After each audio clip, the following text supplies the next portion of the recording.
Our movie today begins in South Korea, and we meet a young boy named Young who lives with his father, Sergeant Park, the two of them living alone since the death of his mother. Even though life is hard for them, Park tries to raise his son alone without any help. At night, he has to leave Young with his grandmother and go to work, since he works in the highway patrol. One day, while on duty, the sergeant stops a car on the highway and asks the driver to open the window. And inside the car, Park sees two girls who look strange, as if they have been hypnotized. Park asks the driver to take the test that proves if someone is drunk, but suddenly the young man driving, who wears a raven-shaped ring, speeds away with the car. Park clings to the car door, trying to stop him, but the driver hits him and throws him onto the road. Park is left badly injured and rushed to the hospital, where the doctors say his condition is critical and his chances of survival are very low. At that moment, Young is terrified of losing his father the same way he lost his mother, so he prays desperately to God to save him. A priest comes near, sits with him, and begins to pray with the boy, telling him that the power of faith can make anything happen. Young believes him, but later when he goes home and waits for news, he falls asleep and dreams of his father sitting in front of him, telling him to be a respectful boy and help people. Young doesn't fully understand what his father means, but his father smiles,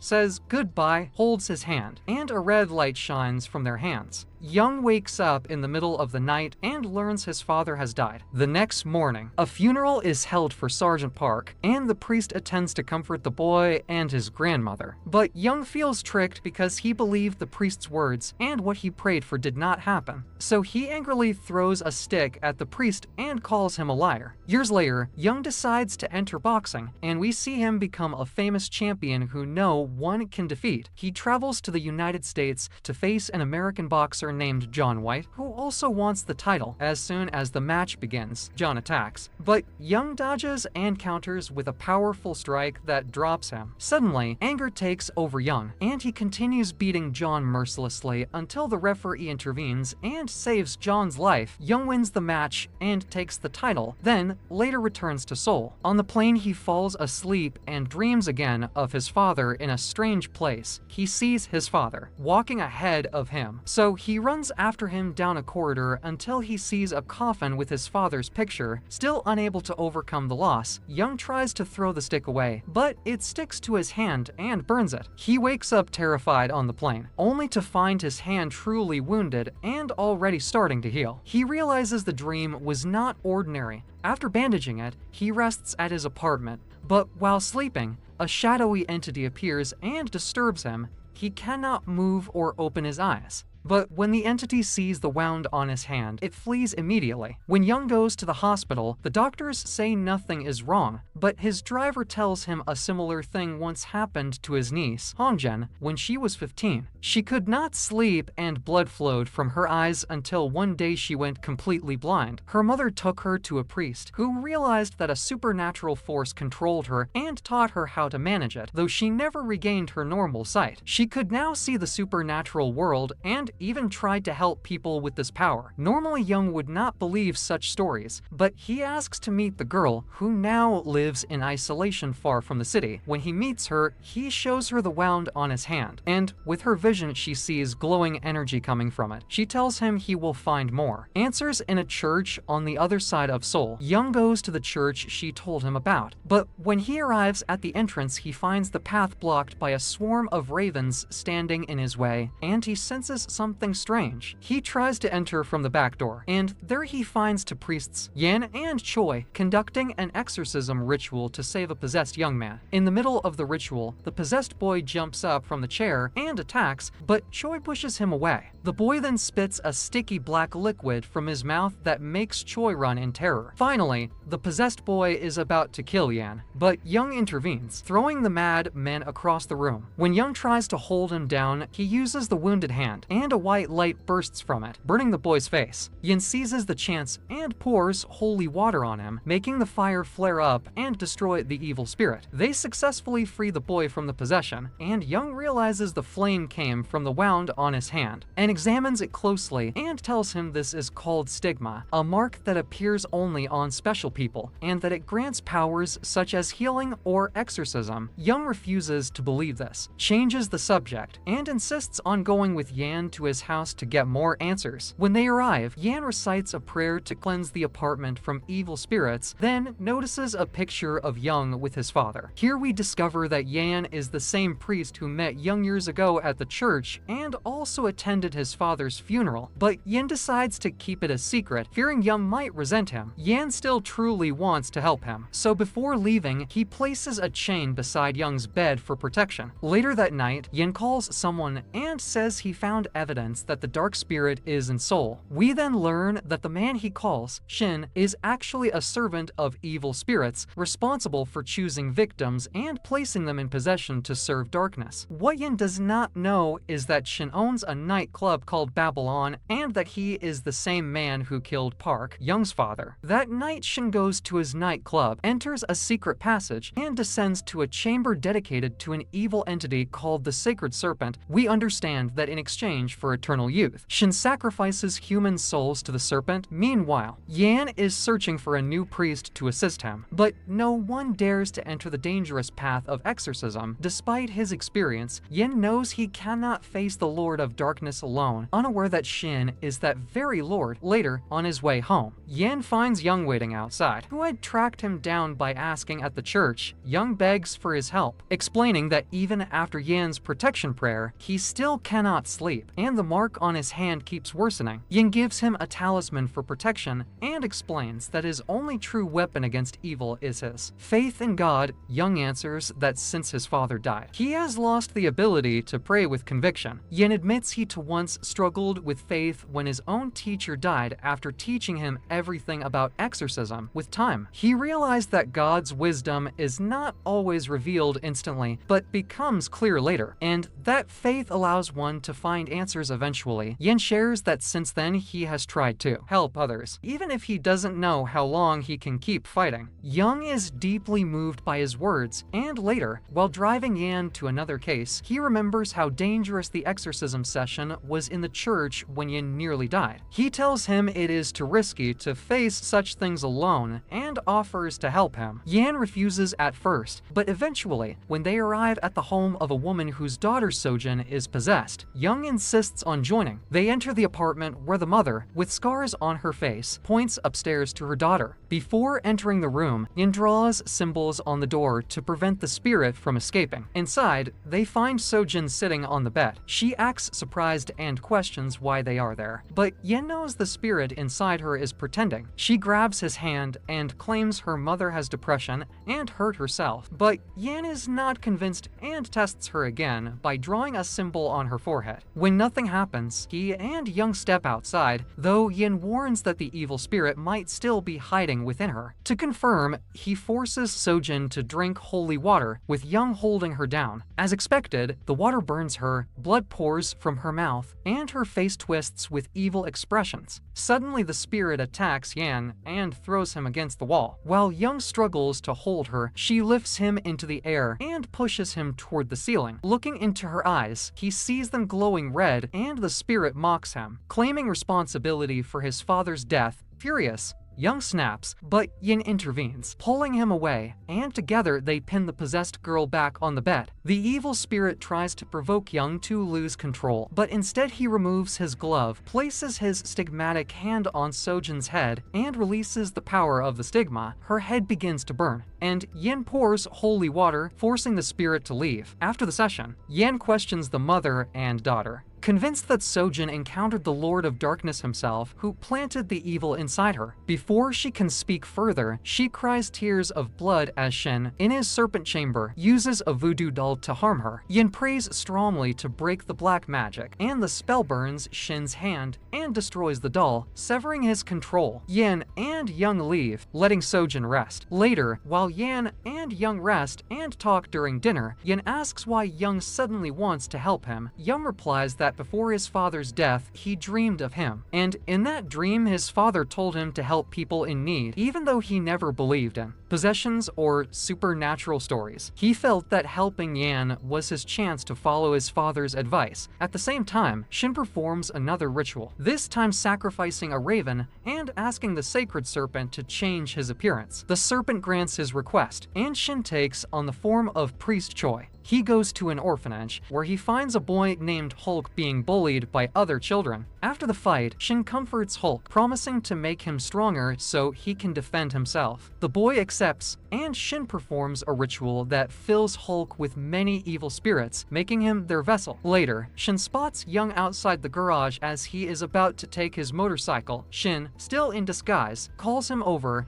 and pretends to be Yan's assistant. He warns Young not to trust Yan, claiming that Yan himself is the evil entity. Young doesn't believe him, but his words leave a seed of doubt. The next morning, Yan receives a call from the orphanage about a possessed child and immediately calls Young for help. But Young ignores the call, still uncertain after Shin's warning. Soon after, Young's manager calls to tell him about a new boxing match in the United States that will bring him millions. Meanwhile, Yin arrives at the orphanage, where four nuns surround Hulk, who now looks deeply possessed by a terrifying entity. Yin quickly restrains him and begins the exorcism prayer. At first it seems the spirit leaves, but suddenly the doors slam shut and Hulk levitates, laughing with a monstrous voice. They realize his body contains an entire tribe of evil spirits. He screams with such force that one of the nuns collapses, bleeding from her ears. All this time, Young is unaware of what is happening, busy with his manager discussing the match.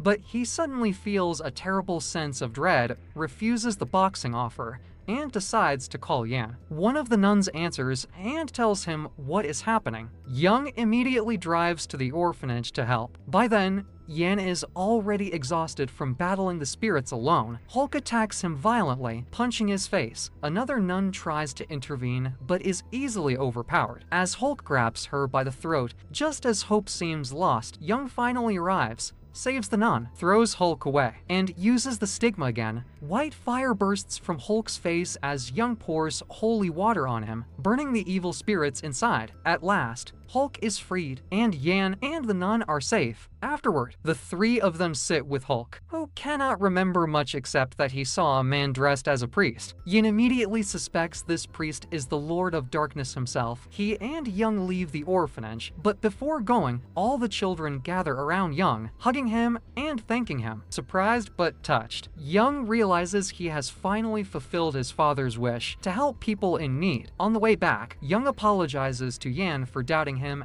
and for being late, but Yan is happy to see that Young is becoming more responsible. Young admits he still struggles with doubt and cannot yet have full faith, but Yin tells him that God himself sent him at the right time to save them, which shows he has a purpose. Meanwhile, Shin is not finished. He returns to the serpent's chamber to perform a new ritual. This time he takes one of the orphanage's guard dogs and sacrifices it, offering Hulk's soul to the sacred serpent in exchange for one of its fangs, which contains deadly venom. That night, Hulk, asleep in his room, suddenly hears a voice calling him. When he goes out, the dog, now possessed, attacks him, and Shin delivers Hulk's soul to the serpent. In return, he receives the venomous fang. Soon after, Yin gets a call from the orphanage reporting Hulk's death. Yin and Young rush to the morgue, where they find Hulk's body with bite marks on his neck. Yan is devastated, kneeling in prayer for the boy. Young then sees a mysterious figure lurking in the corner, suspects it is the Lord of Darkness, and chases him, leaving Yin alone with the body. Suddenly, the bag containing Hulk's corpse begins to move. Yin opens it and sees Hulk alive, begging for help. Yan, overwhelmed with guilt, embraces him, not realizing it is an illusion created by Shin. At that moment, Shin strikes with the venomous fang, stabbing Yan and poisoning him. Young hears Yan's scream, rushes back, and finds Shin holding him. Shin reveals himself as the Lord of Darkness and offers Young a deal. Yin will live if Young surrenders his stigma power. Young immediately agrees, but Yan refuses to let him lose such a gift. Instead, Yan sacrifices himself by stabbing the venomous fang deeper into his own neck, the poison spreading quickly. Young takes him to a safe place, desperate to save his life. They bring him to Priest Choi, who lays Yan on a bed and prays to reverse the curse. Young breaks down, devastated at the thought of losing someone dear to him for the third time. He prays desperately for Yan's survival, but nothing happens, and in despair he decides to face the Lord of Darkness alone. Before leaving, Choi gives him a blessed armor as protection against dark power. Young puts on the suit, takes his motorcycle, and prepares for the final confrontation. Young rides at full speed to Sojin's place. Asking her where he can find Shin, she gives him the card of the Babylon nightclub. Without hesitation, Young heads straight there. When he arrives at the entrance, he finds Shin's guards waiting. All of them are possessed, and as soon as they see him, they attack. But Young is a professional boxer, skilled in combat, and he fights them fiercely, blocking their strikes and landing his own powerful punches. Still, their numbers overwhelm him as they swarm from every direction. Realizing he cannot keep up, Young changes his strategy. He rips off his outer clothes to reveal the blessed armor, wets his stigmatic hand with holy water, and charges into a second round. This time, when he punches, the spirits burn and flee their hosts. One by one, he frees the guards until only one remains. In a brutal final clash, Young defeats him and burns away the last evil spirit. Now only Shin is left. Inside his secret chamber, Shin prays to the sacred serpent, begging for power. The serpent demands a greater sacrifice, instructing him to stab the venomous fang into his own heart. Shin obeys, collapsing before the statue. But seconds later he rises again, transformed into a monstrous hybrid, half demonic serpent, half man, with his new form. He challenges Young to the final battle. Young attacks with the stigma, but to his horror, the power has no effect on Shin. The demon strikes back, kicking Young hard against the wall. As Young struggles to rise, Shin appears behind him, biting into his shoulder and knocking him unconscious. Young awakens in a strange, otherworldly place. From a glowing gate, the spirit of his dead father, Sergeant Park, steps out. Overcome with emotion, Young runs to him, embraces him, and wishes he could stay forever. But his father tells him it is not yet his time, that he still has a mission to complete. Holding his son's hand, Park fills him with renewed strength and sends him back to the fight. Young opens his eyes in the real world, his stigma blazing with brighter energy than ever before. His hand radiates a fierce light, and he challenges Shin again. The two clash violently, exchanging brutal strikes. Shin slashes with his demonic claws, but Young blocks with his burning hand, the flames of the stigma weakening the creature, gathering all his energy into one final blow. Young smashes Shin to the ground with a single devastating strike. The battle ends, and the stigma's fire melts the venomous fang. Young immediately rushes to save Yan's life with its power. But before he can leave, the sacred serpent reveals itself as countless human arms stretching out of the walls. Instead of attacking Young, the entity drags Shin's body into the darkness as punishment for his failure. The final battle won. Young returns to Choi's house, where he finds Yan miraculously healed. Days later, we see Choi sitting by a lake, receiving a message from Yan. In the message, Yin explains that he has gone on a journey to the monasteries with Young, who has agreed to train to become a great exorcist. Yin also sends Choi his protective chain, knowing that the forces of evil will rise again soon, and they must always be ready. And with that, our story comes to an end.